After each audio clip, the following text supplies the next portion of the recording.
It's Sunday today, and if you're like most Americans, that means the anxiety is setting in. The later and later into the afternoon it runs, the more you realize, I have to go to work tomorrow. Some of you shrug it off, some of you are excited. Awesome. But I am screaming inside because tomorrow I will return to the land of the living dead. It disgusts me how boring and predictable the morning routine of returning to work will be, particularly joining the living dead and their mutterings. I can almost guarantee I will hear the following leave the pale, crusty mouth of someone tomorrow. Oh, Mondays. Yep, happens every week. Literally no point to this statement at all. Only 4 more days till the weekend. Oh, hilarious observation. Very good.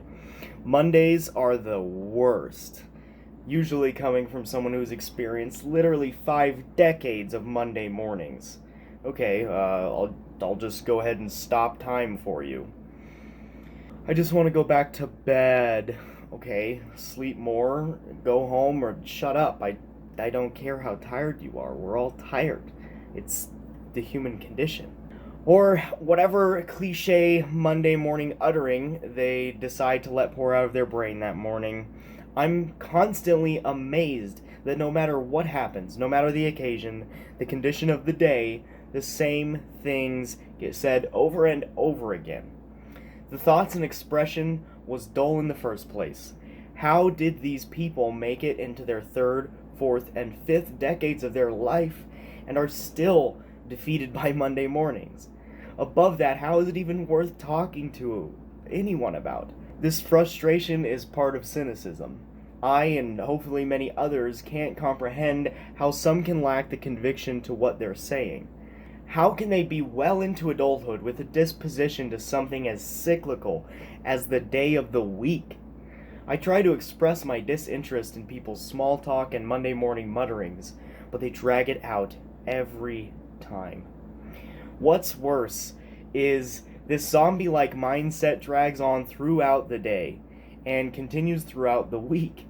In fact, people have demonized Fridays for the sake of standing against the norm, because that's cool. Unless, of course, it is meaningless and empty.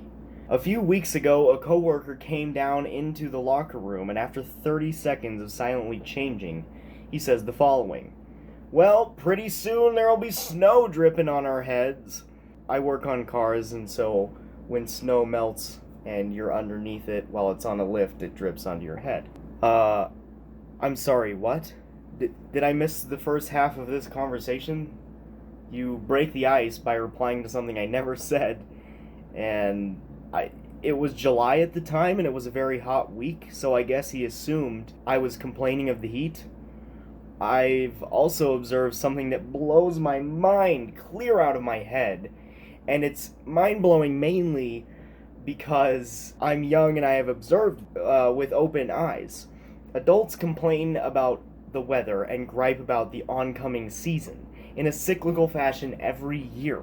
Every year they experience summer and winter as if it's the first time that it's ever happened to them. I noticed because he said the same exact thing during wintertime. He said, before we know it, we're going to be sweating our asses off and complaining about the heat. To me, this is complaining about something that is literally 6 months away. Stop talking about days of the week and the weather, please! Help! Help! The living dead are here and they're dragging me under. Please help! We have adopted a school of thought that Fridays are terrible because something always goes wrong and prolongs the weekend. We have to get something done, and it's going to take the last waking hour of the workday. Oh! Can you imagine?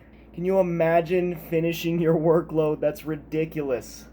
I need to get home immediately, or else I will miss Wheel of Fortune.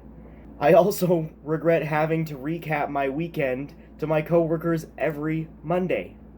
I get the same question. Do anything fun this weekend? None of your damn business, Bob. I wasn't getting paid, which means I have no obligation to report it to you. And you wouldn't find it interesting even if I could remember every detail.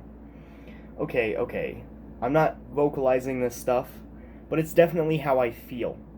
It took me a while to realize that he isn't just asking a question every other week, or every week. He's trying to live vicariously through a younger person. Now, the easy answer to all of this, you're in the wrong workplace. You're overreacting, or just let it go. Both true, but that isn't going to work for me. I can't just ignore the deeper meaning behind it. People are bored in their own lives, unsatisfied and uninspired. In some cases, their mental capacity has been impoverished by their day-to-day life. They're bored, I'm bored. Happy Monday.